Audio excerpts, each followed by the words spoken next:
Welcome to The Explainer. Right now, the government is in a shutdown, and you've probably heard this term floating around, the nuclear option.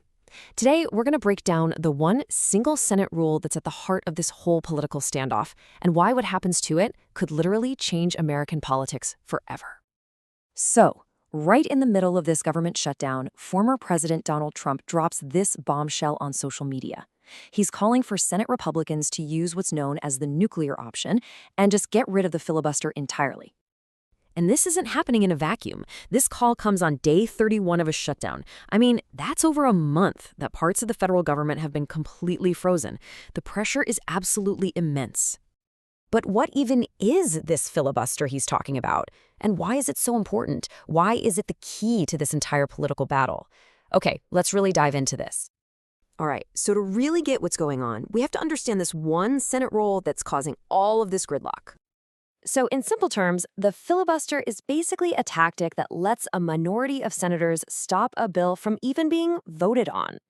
And, it's not like the old movies where a senator has to stand up and talk for 24 hours straight. These days, just the threat of a filibuster is usually enough to stop a bill dead in its tracks. And this right here, this chart, shows you the core of the problem. You'd think you just need 51 votes, a simple majority to pass the law. But nope. Because of the filibuster, you actually need a supermajority of 60 votes to break it and move forward. That 9-vote gap, that's everything. It's the source of all the gridlock, and it's where the minority party gets all its power. So let's put it into context. Even though Republicans have 53 seats, a clear majority, they can't reopen the government on their own. They need to get at least 7 Democrats to come over to their side to hit that magic number of 60. And right now, that is just not happening. And this brings us to the really serious part of all this, the shutdown stakes. Because this isn't just some procedural fight happening inside the Capitol building. As those political gears grind to a halt, there are very, very real consequences for millions of Americans. As this shutdown just drags on and on, essential services are really on the brink. I mean, we're talking about food assistance for over 40 million people being at risk. Thousands upon thousands of federal workers are missing paychecks. And there are even growing concerns about things like air travel safety because of staffing issues. And the cost to the economy, it's just staggering. The nonpartisan Congressional Budget Office thinks this stalemate could cost the U.S. economy somewhere between $7 and $14 billion. That's money that just disappears. All because of this gridlock. Okay, so all of this brings us to the central question, the high-stakes debate.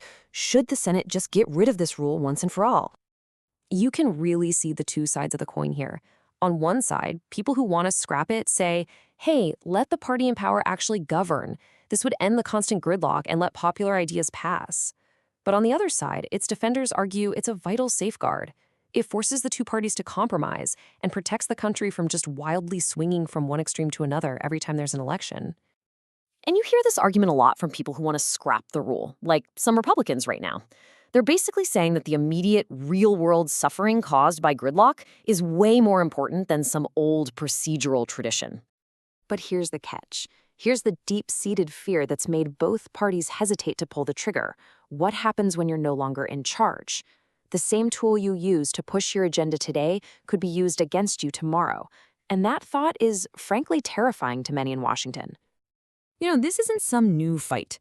The filibuster has a really long and often pretty controversial history in American politics. It wasn't always this powerful. I mean, just look at this timeline. The filibuster was famously used by segregationists to try and block civil rights bills. More recently, you can see how both parties have been chipping away at it. In 2013, Democrats got rid of it for most presidential nominees. Then, in 2017, Republicans did the same for Supreme Court justices. It's been weakened piece by piece over the last decade. So, after all that chipping away, what's left? Well, just one thing, really.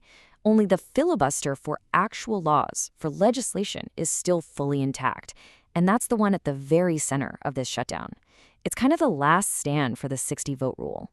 Which leaves us with the huge question that really defines the entire struggle for power in Washington today. Is the filibuster a vital check on power that forces moderation and compromise? Or is it just an outdated obstacle that pretty much guarantees gridlock? The answer to that could reshape American government for generations to come.